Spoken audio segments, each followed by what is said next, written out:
டெல்லி ஜவஹர்லால் நேரு பல்கலைக்கழக மாணவர் போராட்டத்தை ஆதரித்து பேசியதற்காக காங்கிரஸ் துணைத் தலைவர் ராகுல் காந்தி, டெல்லி முதலமைச்சர் அரவிந்த் கெஜ்ரிவால் உள்ளிட்ட தலைவர்கள் பலர் மீது தேச துரோக வழக்கு பதிவு செய்யப்பட்டுள்ளது. தெலங்கானாவை சேர்ந்த ஜனார்தன் கவுட் என்ற வழக்கறிஞர் தொடர்ந்த வழக்கில் நீதிமன்ற உத்தரவுப்படி தேச துரோக வழக்கு பதிவு செய்திருப்பதாக சரூர் நகர காவல் நிலைய ஆய்வாளர் தெரிவித்துள்ளார்.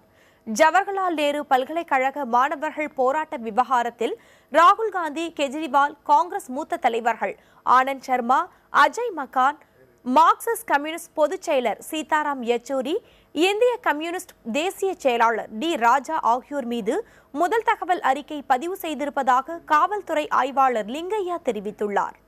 இது தவிர மாணவர் சங்க தலைவர் கனையாகுமார், ஆய்வு மாணவர் உமர் காலித் ஆகியோர் மீதும் வழக்கு பதிவு செய்திருப்பதாக காவல்துறை ஆய்வாளர் கூறியுள்ளார்.